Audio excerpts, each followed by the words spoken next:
But there might be a few people of you who don't yet know everything about these guys. So, welcome on stage, Cailin O'Neill.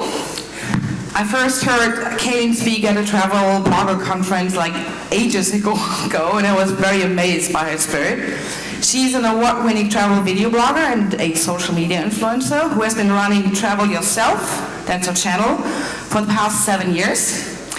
With her major in film and a background working in film and TV industry, Snapchat is a natural fit for her, sharing her daily life. And of course, we will later have the chance that you snap her profile and then follow her, and you will have a good laugh. It's really great what she's doing. And on a side note, especially ladies, listen up. She was once on set with Jason Priestley. Remember that dude? Who remembers Jason Priestley? Yeah. And guess what happened? He didn't kiss her, he didn't take her out to dinner, or nothing happened, but she was attacked by a baboon. Here, you're totally safe.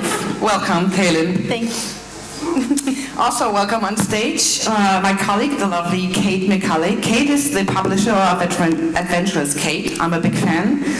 The world's leading travel blog specializing in solo and independent travel for women.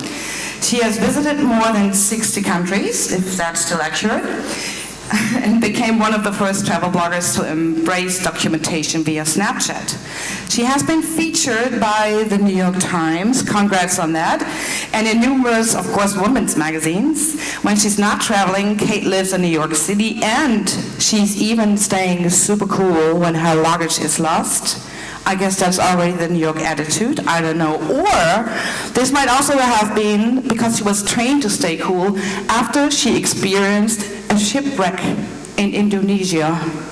Seriously. I don't know about you, but I really think that you are very safe in this harbor. Welcome, Kate. Hello. And then we have Sarah. I think my microphone is really, I don't know, something's wrong here. Yeah? So good, okay. So please welcome Sarah Peretz on stage. Sarah is one of the fastest growing Snapchat influencers. That's what I saw and learned. Speaking at events like VidCon, she has become one of the leading voices in Snapchat influencer marketing. And all this, although she started Snapchat professionally about 6 months ago, is that still correct? She caught on that quickly through collaborations and word of mouth. Sarah is renowned for her Snapchat art. You gotta see this, it's really outstanding and something I've never seen before. But her personality thrives on the platform. She opens up her world to fans in a way that is exciting and engaging. And the fun thing is, when you put ice cream in front of her, she's eating it with a fork. I'm hoping that we have some ice cream here. If we don't, please can somebody pick up ice cream? I want to see that. Thank you and welcome, Sarah. And also, please welcome Taylor Nicholas. 10 of thousands, Nikolai. Do you know that there is a Nikolai church? I do. Oh yeah, there you go, you have to go there. 10 of thousands view his engaging and entertaining snaps that give an inside look at his personal, very funny life. Speaking of which, when he was a kid, his parents actually thought that he could predict the future. I don't know how that turned out, but I don't think that you have predicted that you would be now one of the largest independent social media publishers in the world with millions of engaged followers across a variety of niche industry topics. He's now shifting his focus into being one of the largest Snapchat influencers with great success. His Snapchat accounts have been featured in Wired, New York Magazine, Business Insider, and many, many other publications. And now another really incredibly fact from his bio, this is his first ever visit to Europe, just like Marty. But he was not prepared. He didn't know how to get electricity. He didn't know that we have different plugs here, so now he's well educated, and I hope you'll be back to Europe. Welcome, Taylor. Maybe. And last but not least, welcome Mike Curry, a friend and colleague of mine. Mike is a breakdancing marine biologist turned award-winning travel filmmaker. Also, he has discovered that breakdance is actually one of the most compelling travel skills. I second that. He once tried to teach me a move, and I failed so bitterly, but still we had a very good laugh. He and his work have appeared on various television programs like BBC Nature's Weirdest Events or Discovery Channel, to name a few. That might be related to the fact that he has a very large knowledge of insects, partly from eating many of them. But he's not allowed to eat pumpkin. Sorry, it's autumn now. When not hosting, Mike is creating destination videos for tourism boards worldwide, among them 20 videos for my home country, Germany. His own channel, Kick the Grind, and his Snapchat account are great to watch as well. I'm a big fan, and I'm happy that you also try out at least a little bit of Instagram stories now. So welcome back to Leipzig, Mike. Thank you. All right, so before we get started, we have to get this out of the way. Everybody say hi, Mom, on 3, all right? 1, 2, 3. Hi, Mom! Thank you. Oh, really? Okay, you want to do this with me? Yeah, we're thinking we're going to say Hello Video Summit, and we want you guys to scream as loud as you possibly can. I might do better on this. Okay, you ready? 3, 1, 2, 1. Hello Video Summit! That was better than the hi, Mom, you guys. I'm disappointed. So those of you that are new to Snapchat, as we're talking today, our Snapchat codes are going to be up on the screen. This is like a QR code. It's unique to us. So if you take a picture of this and then open Snapchat and go to Add Friends, Add by Snap Code, then you can follow me and then everyone else as well. So just so you know. So welcome. Thank you guys for attending. And we're going to start with the questions. So first of all, I'm going to give you guys a brief overview for Snapchat. I know a lot of you are active users, but some of you might be new to it. Snapchat's only been around since July of 2011. It was started as a university project by Evan Spiegel. And when it first started, it was just a messaging platform with images that disappeared. It wasn't even video or anything. And starting from that way, it became popular with the youngins and the teens and college students. And then it started becoming used in inappropriate ways, I suppose. Well, maybe not inappropriate for everybody, but you know, ways that you don't post publicly. But it's evolved. It's changed. The demographic has gotten older. It's only getting even more older. It's now the age range, about 45% is from the age of 18 to 35.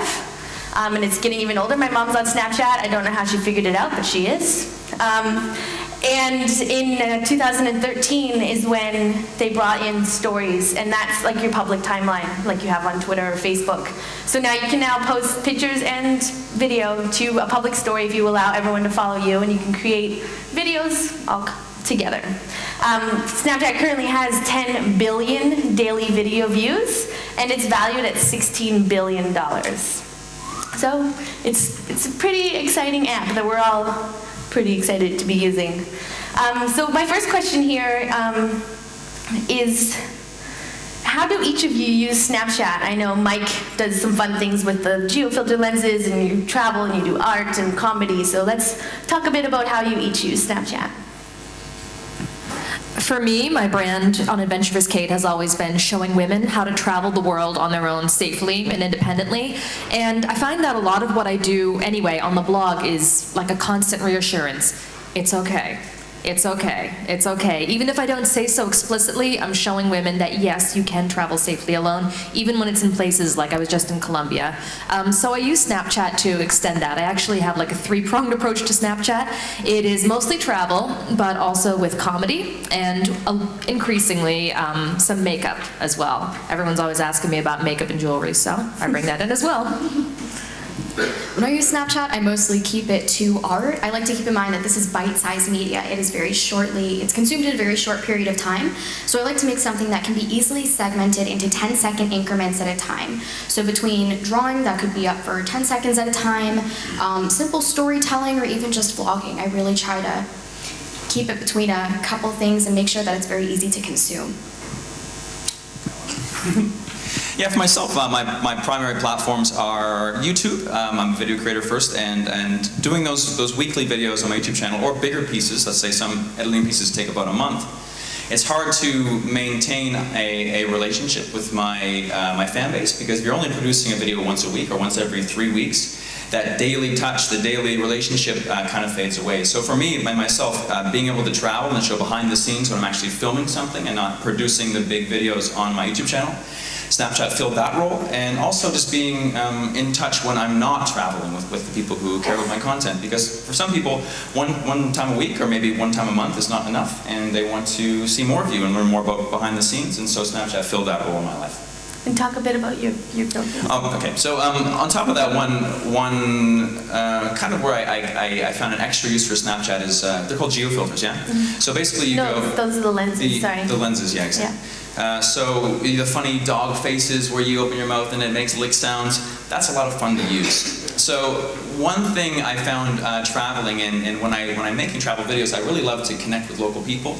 Sometimes that's difficult when you don't speak the language. But especially with kids, I made a video earlier this year in Madagascar where I just found the kids so hilarious, and they were always pranksters and running around, and if you flip that lens on yourself and you turn a kid who's never really seen Snapchat or a smartphone before into a lizard or some kind of fairy, they have a really funny reaction, and a lot of the kids think that their face is actually turned into this clown that has layered it on top, and you can record those and create some really funny content. So I took all of those clips that I had recorded on Snapchat, exported onto YouTube, made a video, like 2-minute video, Snapchatting with kids in Madagascar, and it was a lot of fun.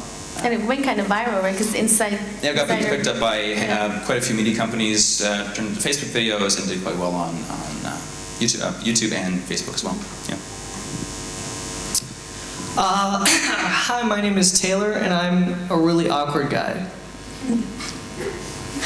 So that's what my Snapchat's about. It's just kind of it's me going about my life in like an awkward way. I was kind of one of the first people to try to brand myself as like a personality organically on Snapchat, and because of that, I've been able to grow to be one of the largest organic Snapchatters in the world.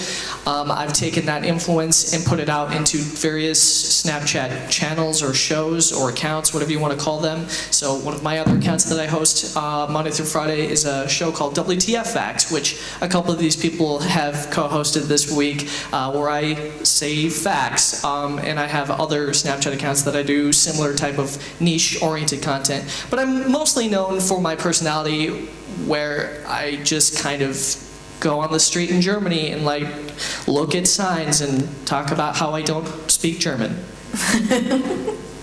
Okay, awesome. So, why do you think Snapchat is an important tool to be embraced and not ignored? I'll start with you, Sarah. Okay, yeah, you have the mic.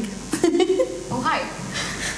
I think Snapchat should definitely embrace because it's an ephemeral media form. This is the first of its kind to really, be a mainstream platform. People are so used to posting a video, having it up, posting a picture, having it up, referring back to it, but then when the idea came about that something disappears, and disappears after the short period of 24 hours, a lot of people don't understand it, but it really caught on because it forces you to kind of enjoy something in the moment. It kind of has a casual atmosphere to it, because so many people will post something and then think and think and think and overthink. Is this good enough? Is it getting enough likes? Is it getting enough comments? But the cool thing about ephemeral media is you don't overthink it as much, because either way, it's gone after 24 hours. The other thing I really appreciate about Snapchat is how Snapchat doesn't place emphasis on the numbers. Views aren't public, screenshots aren't public, friends aren't public. It allows you to really focus on the quality of your content, and that's why I think it's such a great platform. I think that when Snapchat started, it was actually a reaction. It kind of represented where we were in terms of social media right now. There was a backlash to overly curated content. I mean, do you guys remember when Instagram started? How casual all of us were about all of it? And look at us, anyone who's a professional blogger on Instagram these days has to have a perfectly curated, beautiful travel photo. And Snapchat was just the opposite. No editing allowed. You could potentially get kicked off Snapchat forever if you used a third-party uploader that would allow you to edit. So I think it represented that what people wanted was something more authentic, something that couldn't be faked. And I think that caused a lot of problems for people who were overly dependent on editing their shit to all hell. But yeah, I think you're seeing this rippling across media. Of course, Instagram stories, which we'll get into in a bit. But Facebook Live, people are embracing stuff that is casual, unedited, us as we are. Yeah, I would just say that Snapchat is the closest social media platform to get what actual communication is. The future of the internet is not even calling these things social media or social media platforms, it's just what life is. Snapchat's the closest thing that's come to that, and expressing what real life is through the rawness of reality. You're only going to see that more once Snapchat spectacles come out. So like when you like we kind of touched on Instagram stories already, you can't compare the two because one is a distribution model or distribution system within Instagram that displays curated content that's not raw. You can upload to Instagram stories. Snapchat is that raw factor. I think a really important thing in our lives as content creators is not ignoring it, not ignoring new things. For Snapchat, in the case of Snapchat, or in the case of Pokemon Go, even these new fads that come up, it's really important for us to kind of get in there and poke our nose around to see if it fits. For content creators, I was speaking to someone a couple of years ago. I had a T-Bex or something, and they said you can only really do, let's say, 3 platforms very well. So I think it's really important to get in there with these new technologies and really test them out, have fun with your friends, maybe not take them so seriously in the sense of your work life, but even in your personal life, and see if it's a good fit for you and your content strategy. Originally, I've had Snapchat for a long time. I didn't use it for a long time until I found just where it fit in my life, and now I have a lot of fun using it. I think, we'll probably get into this a bit later, but I'll touch on it now, it's that for a content creator, it's a really easy way, like I said earlier, to get in there and show your everyday life. It's not edited, you can't edit. You can be yourself, you can have that intimate relationship that is a bit harder to have on different platforms. So whether you ignore it or not, it's still going to become one of the biggest social platforms online. It's already getting there right now. So it's just what your relationship is going to be to it, and you have to decide that. And what about the value that you see in it? Like personally for me, I see value in it because it's my currently most engaged platform. I get more comments there than on YouTube or Twitter or anything, and I say to a lot of people that you can put a tweet out and it'll get like a couple retweets and some likes, and Twitter will tell you it has 3,000 person reach, but we know 3,000 people didn't see that tweet. But if I open up my Snap and it says 2,000 people just watched that, 2,000 people chose to click on my face and watch that. Like I know for a fact they all saw it. So that's engagement for me is the huge value that I see in it, and it's not only are people getting to know me on a personal level, and of course you can share whatever you want to share, you don't have to share everything, but then I also get to engage with them on a personal level too. So is that what kind of value, is that the type of value you're looking for when you're using it, or what value do you see with it? Well, it's also easy for people. It's easy for them to watch, and it's easy for them to reply. All they have to do is press reply. Those of us who are bloggers, I know we've all seen a big downtick in comments over the past 3 years or so, but Snapchat, it couldn't be easier. There's an ebook by a guy named, I think it was Cailin, and it was about how if you're creative, having 1,000 true fans is all you really need to monetize your job. So when I got more involved with Snapchat, I saw a really good opportunity to help build true fans, not just impressions, not just general likes and comments, but on that platform, at least my experience, I really try to take sometimes the hours to get back to the people who message me, because I really try to have a conversation 2 ways. And I feel like if you can develop that true relationship, that can broadcast over to other platforms, and you can find ways to really benefit yourself professionally, because it's such a great atmosphere to develop a connection with your fans. Awesome. Thank you. And so, how do you think brands should be using Snapchat? Because now that the discovery feature has come along and there's the live stories, and we have half the audience here is a brand or destinations, what do you think are the best ways for them to go about using it? I think one great thing would be, hire us, hire all of us. No, but seriously, there are so many people out there who are using Snapchat in a truly terrific way. Get people to use your brands. If you're a destination, bring us out to your destination. Get people who already have the personalities and the followings, and have them put their personal mark on what your brand is, and share that with their audiences. Or it could be on their personal account, which has the numbers behind it, or it could be on your personal account and helps build your audience over there with great content. Storytelling. That's it. People are really bad at storytelling, and that's why we get hired. Broken glass. We get hired because we actually go about doing a story with a beginning, middle, and end to our Snapchat. So many people, when they go on Snapchat, they're just taking random snaps throughout the day, which ends up being a disorganized piece of crap, and nobody wants to watch that. One of the reasons why people watch us is that we have a fluid story to what we're doing that day. A lot of brands, they don't need to hire us, but they should, because they don't know how to do it. And when they try, it just ends up being really, really weird and awkward. Not like me awkward, but like terrible.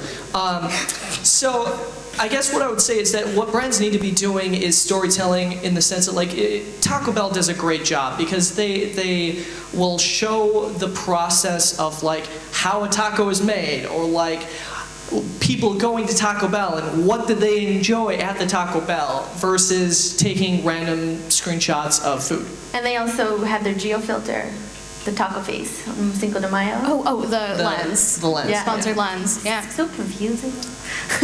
Yes. Oh, okay. The one thing I'm seeing most with brands, especially when I'm talking with them or even speaking with brand marketing divisions, which are typically traditional, they're kind of scared of Snapchat, because it's not solid and safe like Instagram or like YouTube or like Facebook. Snapchat doesn't offer those quantifiable results. There is no public user API. You can't, a lot of marketing companies want to see their numbers and they want to see that ROI. So here's the reality of it. Snapchat needs to be used for brand awareness. You should not be focusing on numbers or pushing sales. Also, as a brand coming into Snapchat, don't treat it like Twitter. Don't treat it like Instagram, don't treat it like YouTube. It's not an extension of any of those. It has to be treated like its own platform. So find ways to get creative. The best ways I recommend that brands utilize Snapchat is by thinking of yourself like a Hollywood director with your phone. Get cool angles, make sure that you throw in some photographs, throw in some videos, really give a perspective to what your brand is about and some of the things that you guys are doing. Make it interesting for an outsider. Have somebody host for a day. And especially just to recap on what Taylor said, make sure that your storytelling, make sure that everything you put on your Snapchat has a beginning, middle, and end, so any person who's watching doesn't feel lost or thrown into a whirlwind of disorganized content. I have a question for you guys. So, when I've worked with brands in the past, it's mostly been in a package, so I'll go do five Instagram photos, maybe a video, and I'll say I'll do daily Snapchats as well. I've never done a takeover for a brand before, of their account. So when you guys work with brands, in your personal opinions, what do you feel is most effective? Do you like to do takeovers? Do you think doing Snapchat stories about the location when you're there is more effective, or what do you feel about those two techniques? And is there more techniques? I don't know. I'm doing one with Germany tourism starting tomorrow, actually. And yay! And I enjoy doing the takeovers because I'm reaching a new audience, and they're also reaching a new audience through me. So I like doing the takeovers for that reason. And I don't know. I just enjoy telling everybody my story and what I'm doing and where I am. So maybe I'll do a takeover for a couple days, but then I also will go and share all the similar things on my own channel as well. So for me, I think both have worked. I just worked with Universal Studios in Florida last week, and I created all the content on my own channel. I then can save all of that at the end of the night, and then I can send it to them so they can use it later, or I can put it onto YouTube. So I've used it different ways. So I think for me, both are great. Can I speak to that? Yeah, totally. Okay. I don't feel like takeovers are as effective on a brand's account unless they've already established their audience. If you're a brand coming in saying, oh, I know you're a big influencer, I want you to take over on my account, you're really not going to get a lot of traffic unless that influencer is pushing from their own account. And just keep in mind that CTA for, an influencer is always adds its own complications, be it pricing or, engagement rates or whatever conversion to your own account. So takeovers work best if you already have your audience established. For instance, Taco Bell, they've got it on lockdown. They've got an awesome audience, so anybody can just hop on and you can get the reach you want. If you're somebody who's just starting out on Snapchat, I really think you should be pushing your content to other influencers so they could push it to their network within their own audience. Yeah, so when you do a takeover, the whole purpose of the takeover is to try to grow the account of the brand. So in that case, the content's going to be that I'm generating is going to be on that platform. So of course, I would rather have that content be on my own personal platform. Like if I'm going to do a lot of work, I want it to be on my own account so that people actually see it and not have to add the account. That being said, that's going to pay more because you're growing the brand's account. Also, when I do branded work, I generally do a lot of really exciting things.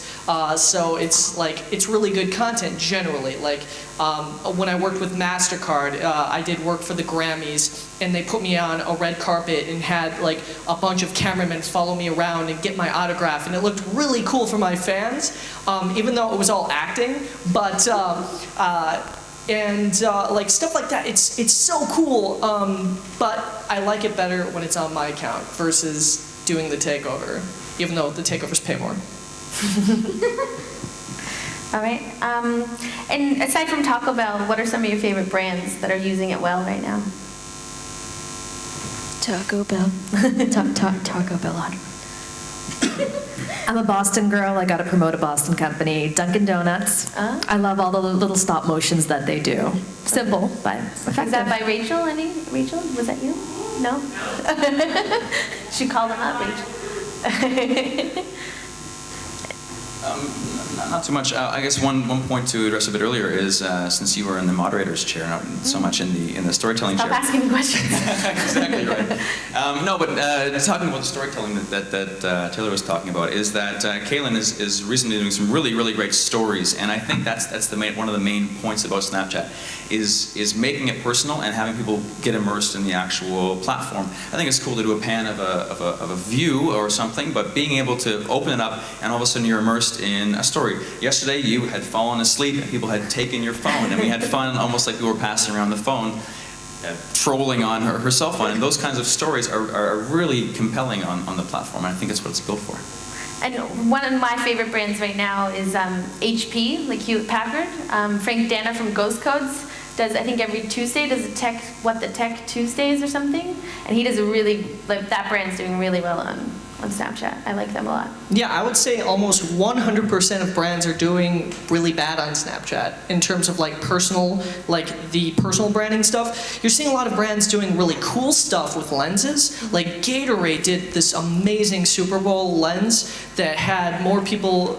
Actually, I think Taco Bell broke the record, but at that time, so during the Super Bowl, if you open your mouth with a lens, you had Gatorade spill all over you. Taco Bell did fascinating lens where you had your face be a taco.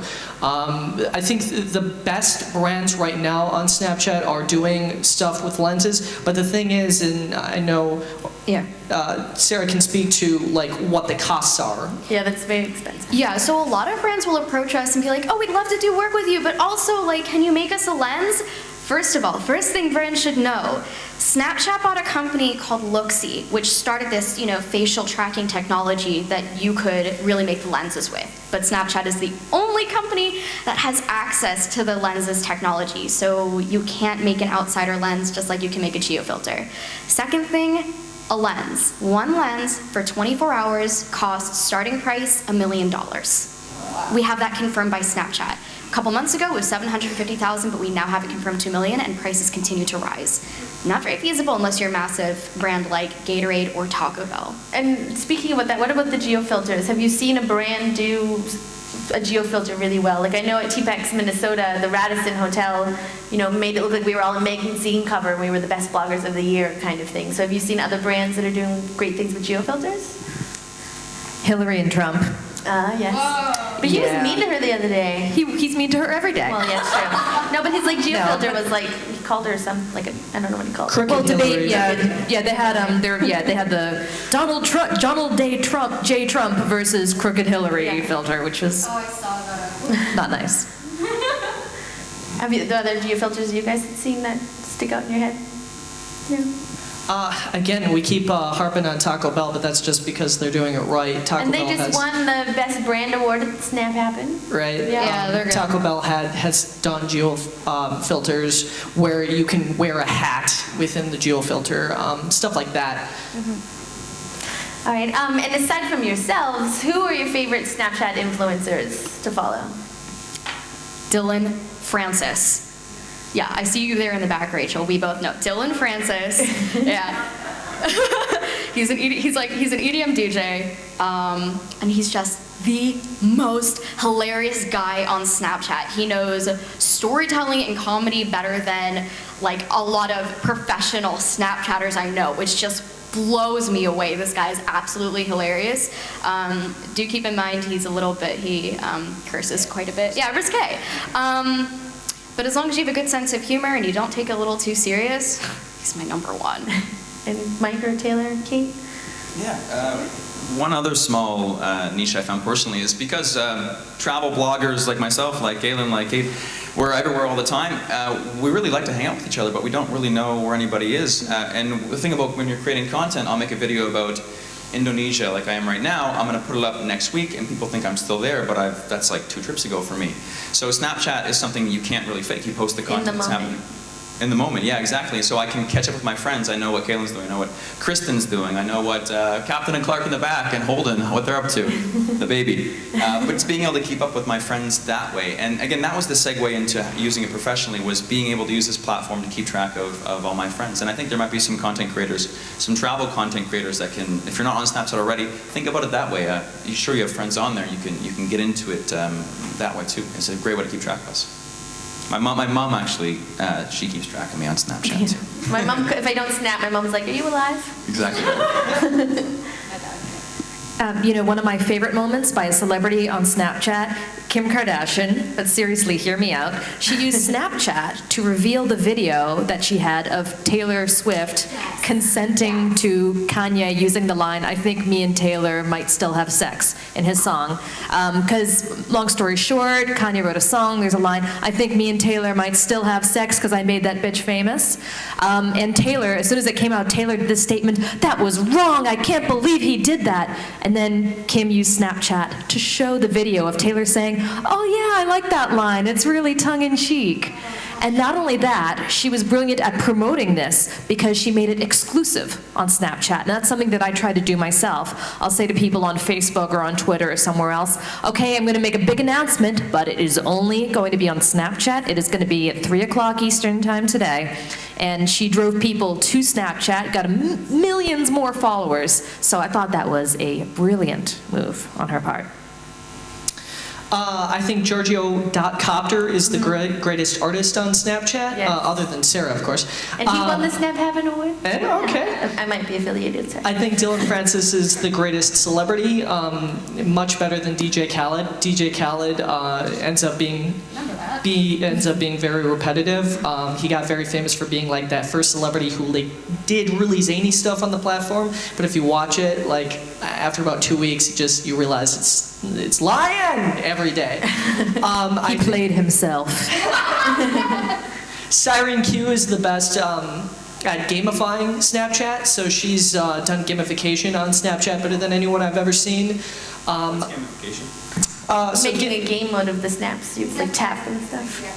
Yeah, so Cyrene has done a really fascinating job, Cyrene Q, if you want to Google her. She's done a really cool job of generating Snapchat art and animating it in a way that causes the user to need to click on certain things in order to progress the story. And granted, you can click anywhere on the screen, but especially with kids, like they really get into that kind of a thing.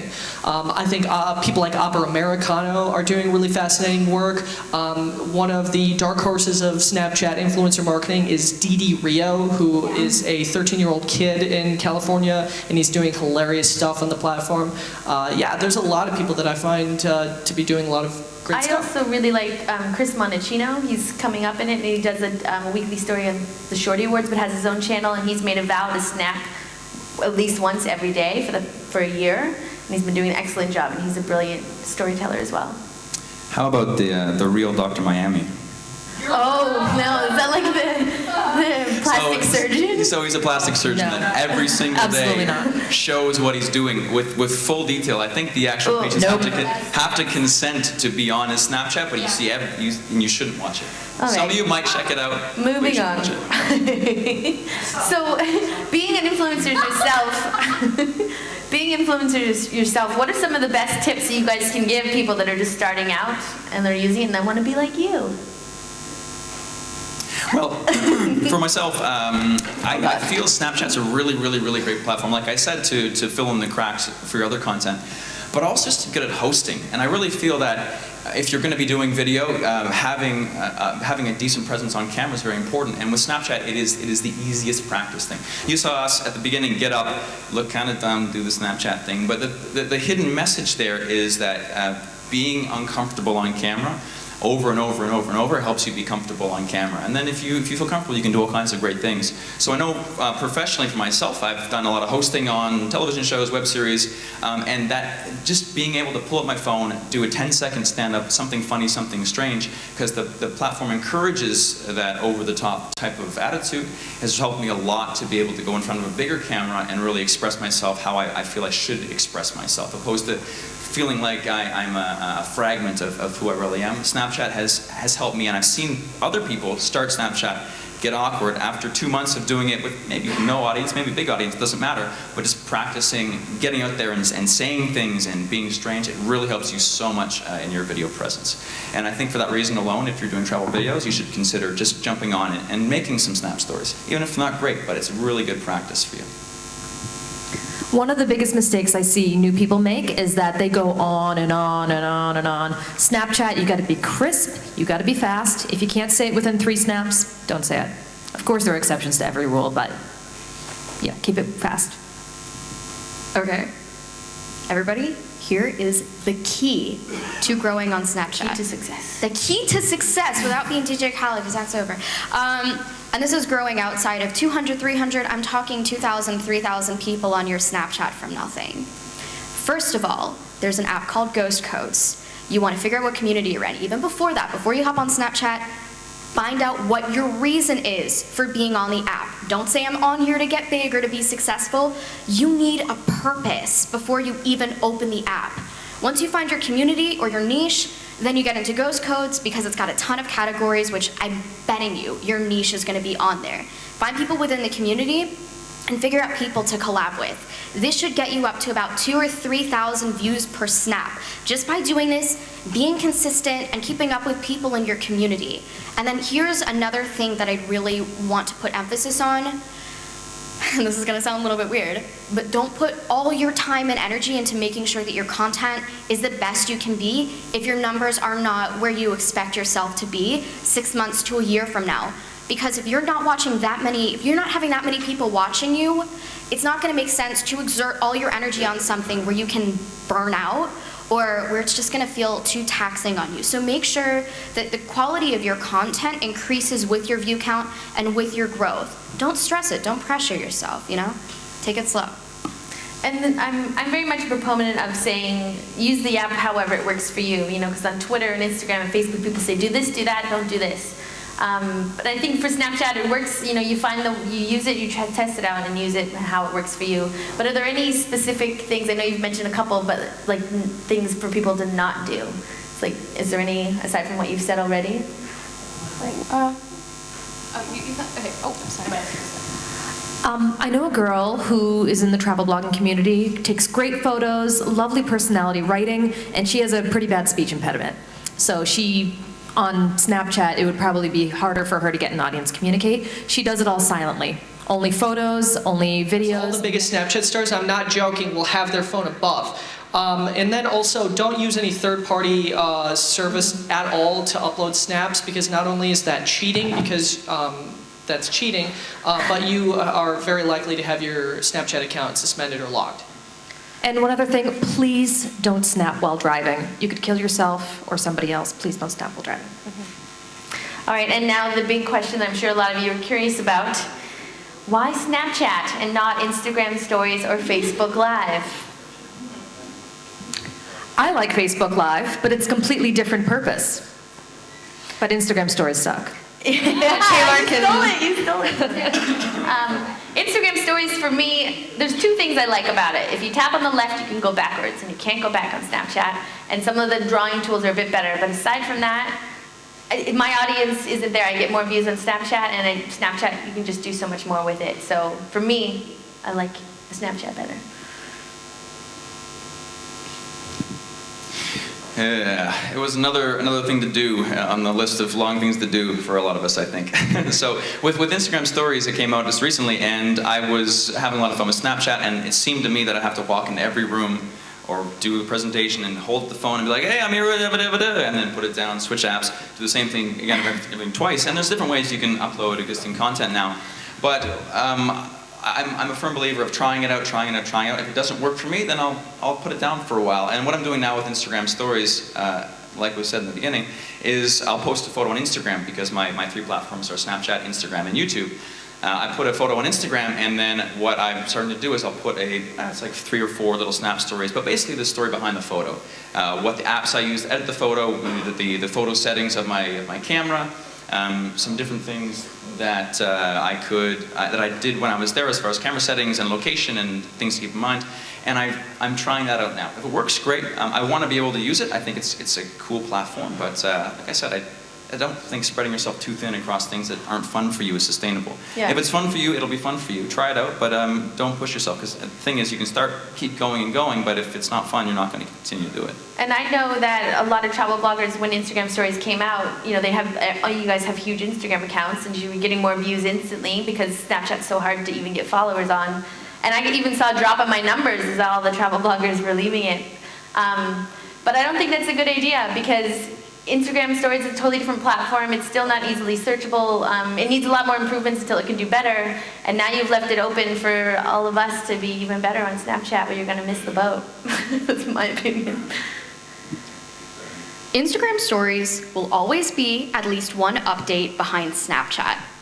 Think about it. It will always. When I open up Instagram, I'm opening up Instagram to upload my clean, polished photos. And to look through my friends, to look through my feed. I will never open up Instagram to scroll through Instagram Stories and see what people are doing.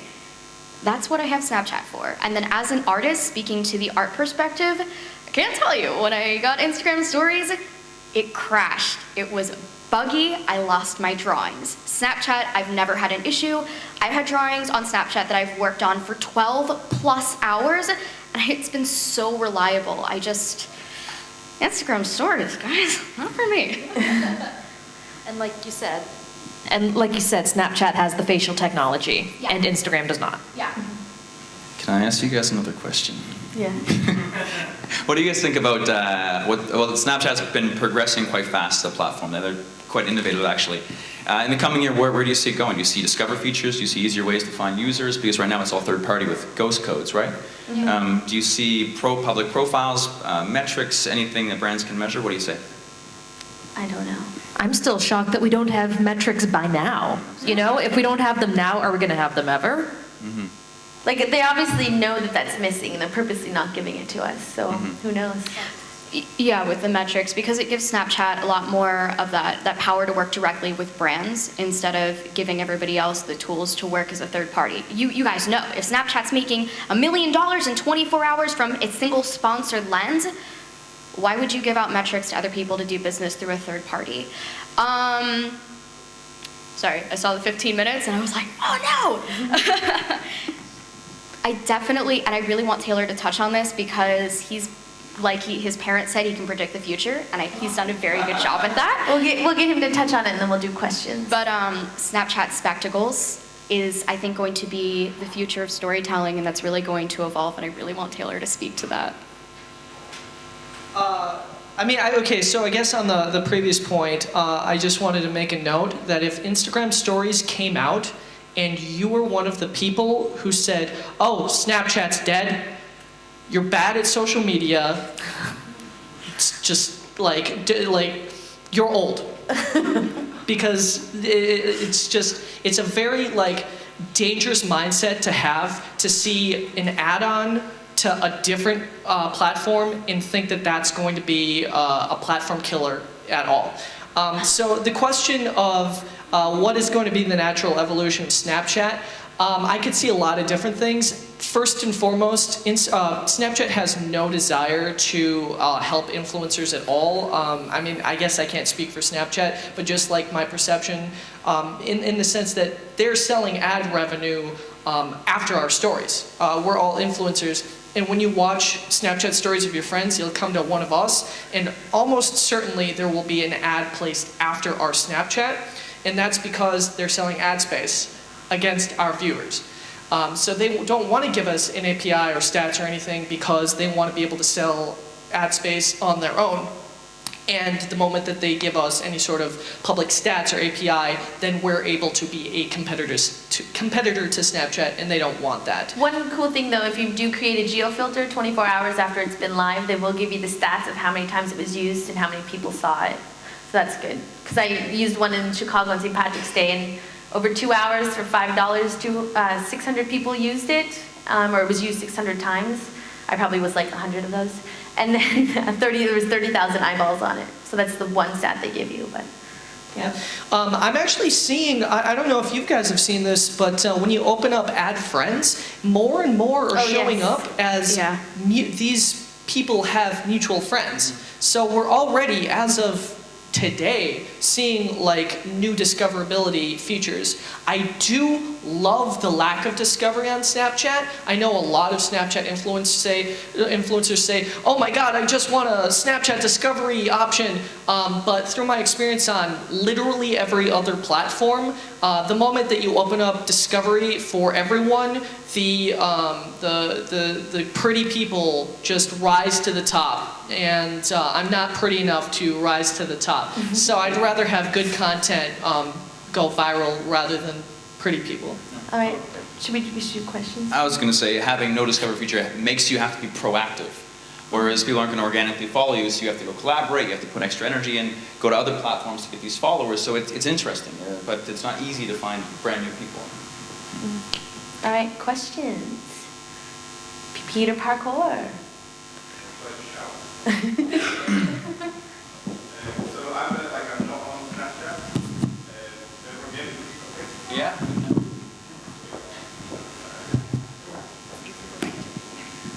I'm not on Snapchat yet. I thought I didn't want to be because I don't really like using my mobile phone all day and always being on it. And now you do because of our talk, and that's awesome. And now I'm thinking, yeah, maybe I should try it, and it's different. And I do. What I really want is easier ways to share what I want to share. So maybe Snapchat is one of the options I should look at.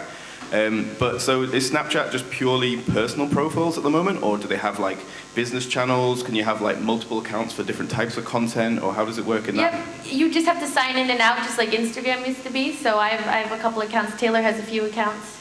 So you can use it however you want. Brands can get on and have personal accounts as brands. They don't have to pay for that or anything. Yeah. And what's the pink square about on Sarah's profile picture? Oh, you can change the 'Cause color. she's fancy. Yeah, she's I'm fancy. fancy and I customize things, and I know hot pinks won't catch your attention. She photoshopped it. Yeah. All right, thank you.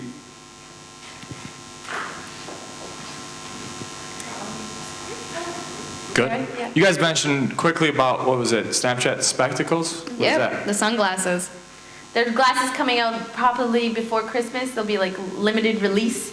Kind of like Google Glass, but it's only for sharing on Snapchat, and you just tap, a little light shows up and it films your point of view. And it's supposed to be a circular, so my understanding is when you view it that you can like twist your phone and it kind of like stays and does cool stuff. Well, do you want me to say? Okay. So the cool thing about Snapchat Spectacles is that it's like a take on that 360 augmented reality. So it films in 115 degrees. So when you wear them, it's kind of viewed more of an experience than as just straight up watching a picture confined to a rectangle, because we associate that with our phones, technology. So we're now bringing this more into an experience. And then the other cool thing about spectacles is that instead of them being the $1,000 that Google Glass was, it's only going to be about 10% of that price, selling at $130. But do they look cool? Yeah. They look awesome, guys. Even in pink. I'm gonna get myself a pink pair. Hey guys, I had a question. Yes. Oh, hi. So I've done daily vlogging on YouTube, and the edits take 4 to 6 hours, and they're clean and polished with music and everything. And I love that aspect, but then when I got into Snapchat, I loved that I could daily vlog so easily, but I'm missing the music element, I'm missing the wipes and all the transitions and everything that I can put into the creativity in the edit. Is there something that you guys, if you had the option to add to Snapchat to increase your excitement to use the platform? Well, before I answer that, I'll say that I can turn my music on or sample from iTunes and play a song, then switch into Snapchat and have that still playing, and it'll play in the background of my Snap. So I actually bring music into mine quite a lot. I'm always using like theme songs, like I was in Philadelphia and ran the Rocky Steps, so I had the, you know, the Rocky music playing and everything. But if there was something that I would add, I don't know what it would be. I got something. Go ahead. So in terms of the music, the tricky thing with it is you're gonna have to multitask out. Do you have an iPhone? Yeah. Yeah, so you're gonna have to multitask out of whatever's playing your music into Snapchat. So make sure that you're using a song you know, and you can keep the snap on the beat. So for me, like it takes a long time and it's kind of tricky when you get into it. It looks awesome and it seamlessly transitions, you know, between 10-second increments at a time, and it might take a couple takes, but I think it's totally worth it.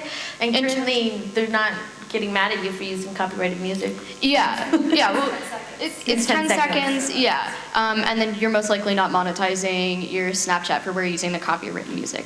Additionally, transitions. Oh, there is so much fun stuff you can do. You could, you know, take your phone and basically like bring it to your head, and then start your next snap, bring it out. You could do a spinning thing where you spin really fast off the snap, and then when you're in a new location, spin really fast and then slow it down, and then you look like you're in a new location. What I like to really do is I do a hop. So I did this one cool thing on a weekend. It was like, hey guys, it's the end of my Saturday night. Should I call it a night or should I go on an adventure? So I made that a vote for my followers, which upped my engagement.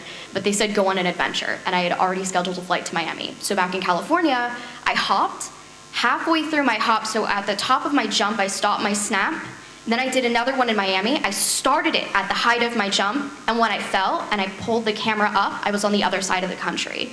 Really fun thing to do. What a good Snapchat that does a lot of good transitions is Rhodes 411. Yeah. RHODES 411. 411. Yeah, definitely watch his stuff. He does a lot of like cinematography tricks. Yeah. Yeah, and like Sarah said, for me, like I said, it's a bit of a filler that I've had a lot of fun with.